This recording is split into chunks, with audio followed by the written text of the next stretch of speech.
Hello everyone, my name's Francesca. I'm the founder of the Great British Entrepreneur Awards and community. Absolutely delighted to have people joining us today on Zoom, Facebook, LinkedIn and Twitter for the Service Industries Great British Entrepreneur 2021 shortlist. It's a pleasure to be doing these events today in partnership with our sponsors at Funding Options and to be welcoming some incredible alumni from the Great British Entrepreneur Awards to hear about their story and what winning an award has meant for them and their business. For all of those joining us today, we have had a record-breaking year. We received over 4,800 applications, which is a big leap from where we've been in the past. And for us, it really does illustrate and demonstrate that entrepreneurial spirit is very much alive and well, particularly after the last months and months that we've all faced and incredibly trying times. The way today will work is I'm going to shortly pass over to Ryan at Funding Options, who is going to have a chat with Danny Campbell, who picked up our Service Industries trophy for Scotland and Northern Ireland in 2020. So without further ado, I will pass over to you, Ryan, and then we will resume with the shortlist announcement after your chat. So over to you both. Cheers. Thanks, Francesca. So give a quick introduction about myself. So I'm Ryan Hyde-Smith. I'm the head of sales here at Funding Options. In terms of Funding Options and who we are and what we do, so Funding Options supports business owners across all of the UK and the Netherlands, connecting them to the right funding so that they can trade, plan and grow with confidence. So to date, we've helped, been very fortunate to help over 10,000 businesses access over $500 million in vital funding. So as sort of Francesca mentioned, today I have the pleasure of speaking with Danny Campbell of Hoko Designs. How are you today, Danny? I'm very good, thanks. Good to see you, good to see you. So Danny, a couple of questions for you, but a good place to start would be if you could please tell us a bit about your business, Hoko Design. Sure. So Hoko is the homeowner's architect. So our whole mission behind the company is to create a perfect client experience for anybody looking to extend, renovate or remodel their home. So we started from reasonably humble beginnings as a one-man band, setting up on their own, finding out quite quickly on that, you can only access a certain type of work, which is the homeowner. And the architecture industry as a kind of collective kind of condemn that client base. And I realized that actually there's a huge opportunity there about taking that client type and making that our pedestal of who we want to work with. And as the thing developed, you kind of realize that it's a big market, and that's kind of where we find ourselves at the moment. Fantastic. And can you please give us a bit of a background about your funding journey to date with Hoko? Yeah, so when we kicked off, it started off just myself and then very quickly another. And we grew organically for the first sort of 12 months. And that's probably the biggest learning curve really, is that you really have to prove that your business is commercially viable before you even think about approaching funders, whether that's, raising equity investment or debt or trying to get grants, because that really is the marker of, whether a business is successful or not. So we went through that initial process of trying to win clients, refining our service, figuring out our why, our reason for existing. And as we kind of honed in on that and found our North Star, which was this perfect client experience vision, we then were approached by a few different sources of funding. And this is probably where expertise is very, very vital. So we had our fingers burnt a couple of times. Scottish Investment Bank was one of them, huge waste of time. Scottish Enterprise as well. There was a lot of carrots were dangled in front of us that seemed really appealing at the time. A lot of time was wasted. And we ended up doing quite well out of raising some smart money through getting investors who have added a lot of value. And we raised a small amount of debt as well, which was kind of partly off the back of what happened with COVID. It opened up a lot of opportunities for people starting businesses. And I imagine that the huge influx of applicants this year for this awards program is probably because people kind of realized there was opportunities in the chaos. And that's certainly a position that we found ourselves in.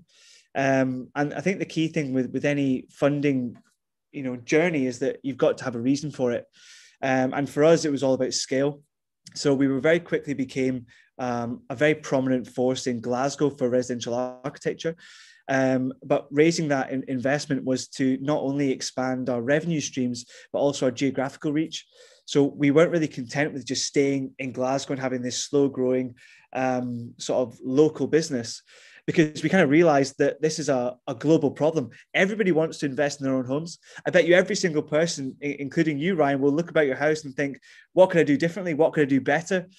And by focusing on the experience and the service we were offering, we found that we could set up new architects remotely around the country very, very quickly by answering a number of different problems, which ultimately fed into our service, which was probably one of the reasons why we won the award last year. And we basically have leveraged as much of that investment as we possibly could, along with some of the debt, to grow from one architect to 10. And to increase our client acquisition by nearly 800%. And this is during a period of really not being able to go out and about very much, or not being able to meet face to face. So the key thing is proving the model first, figuring out the right sort of funding to get, and then absolutely leveraging every single penny. No, fantastic. And that's great to hear that, funding through debt and equity has allowed you to scale your business quite quickly and successfully. So that's really great to hear. And I think the point you mentioned about sort of the reason for funding is really important as well. Knowing exactly where you're going to spend it within the business. And like you said, leveraging every pound and penny that you've got. So yeah, that was really good advice. Thanks for that, Danny. In your opinion, and obviously got sort of a wealth of experience in it, what do you think makes a good service business in your eyes? So I think for us in particular, we're kind of in an industry where there's a huge barrier to entry. To be an architect takes a lot of time and effort. And by the time you get to that certain point, you've been trained in a very specific way. And you could probably compare that to a lot of other kind of professions and probably services people offer if there's an existing way of doing things. The biggest advantage we found was that we decided very early on why we were creating this business. And for us, it was this perfect client experience. And every decision we made focused on that North Star, and we validated every decision against that. And that's one of the reasons why we launched a contracting service to make that bit easier. We launched an interior design e-commerce service. These are not things that are applicable to architecture, but they are applicable to the end user and the journey that they kind of need to go on. So we kind of took ourselves away from that one little niche that we knew extremely well, and we diversified ourselves to kind of complete a package for somebody, so that they didn't need to go elsewhere. And by removing these pain points and making it like a frictionless environment for people, we found that we created a lot of loyalty from our clients and kind of developed this client obsession thing. And by default ended up becoming this kind of network orchestrator for contractors and suppliers and different things. And I think with every kind of business, as it starts to grow, there's lots of opportunities that come your way. For us, it was looking at property development, or, maybe working for developers, or even, we turn away really big, exciting projects because we're focused on a certain demographic. And it's so important to stay true to your mission against all these, opportunities to go off chasing butterflies. So I think for us, what makes a really, really good service offering is a very, very clear reason. And the breakthrough for us was breaking that down into the least amount of words possible. And across our 25 staff, if you ask them, why does Hoku exist, every single one of them will say the perfect client experience. And it galvanizes everybody. And we go from being a species that's probably inherently quite lazy and a bit selfish, and we'll try and suit ourselves a lot of the time, to maximizing our potential as for cooperation and teamwork. And that's essentially what got people to the moon. It's a group of people who get together and decide we're going to do something, a very specific thing. And I think once you've got that really kind of transpires very clearly to your client base. And that needs to be into your rhetoric and, the specifics of how you actually deliver your service. That's fantastic. It's great to hear how you've grown sort of organically across the different services. And it sounds like that purpose has been really binding across the business. So that's, really interesting. In terms of the Great British Entrepreneur Awards, what has that done to, what has that done for you and your business? Yeah, it did a number of things. I think there's a lot of skeptics around awards in general. I think because of the process you have to go through to actually get to the point where you win something, there is by default some serious validation. I think this competition in particular, when you look at the caliber of the alumni, it gives you personal validation as well. I think probably most people who start a business have, bags of imposter syndrome, that keeps them up at night. So beyond the kind of validation to, funding sources or our client base or our team, for me personally, who is, at the center of all the pressure for this, it kind of gave me a nice little switch. We won a couple of things last year, and I kind of stopped lying awake at night because I was so anxious about things that could go wrong, and ended up lying awake at night really excited about all the kind of good stuff that was going to happen. So it really is worthwhile entering these things, because all these little kind of micro achievements you have along the way, they build up to this kind of macro self-confidence that will allow you to kind of take on bigger and bigger problems. And I think one of the most valuable things for me personally is looking back at emails or notebooks from a year ago and realizing the problems that I was dealing with back then. And, I'd quite happily deal with those problems. The problems I deal with now are a lot larger, but then it kind of gives you that for a reference point that, in a year's time, I'll probably relish these problems. I think they were pretty easy.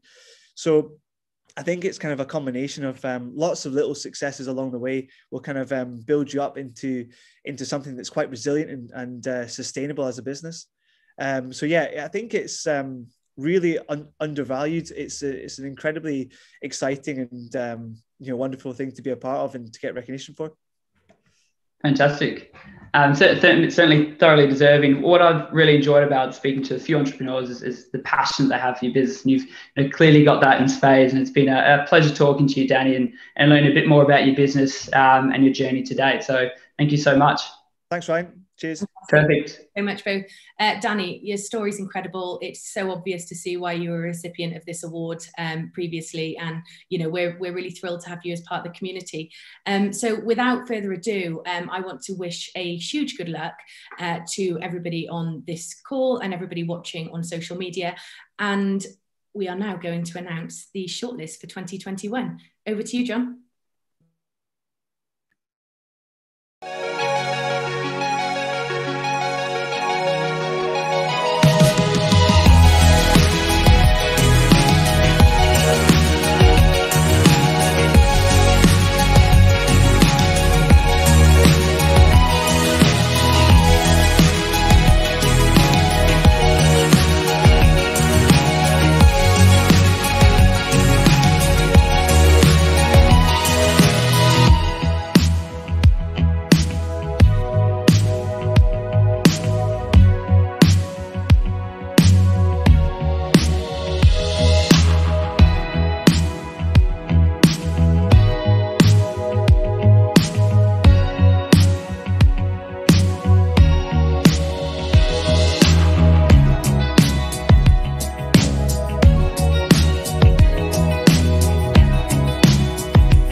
got an exceptional group of entrepreneurs and incredible businesses. Everybody who's been announced on the shortlist, you will be receiving an email very shortly from our team with some social media assets and plans for next steps. Thank you so much, Ryan and Funding Options. And Danny, thank you so much for being part of our community and the support that you give back to businesses at earlier stages. I wish everybody a very happy afternoon and hope the sun is shining where you are. Take care.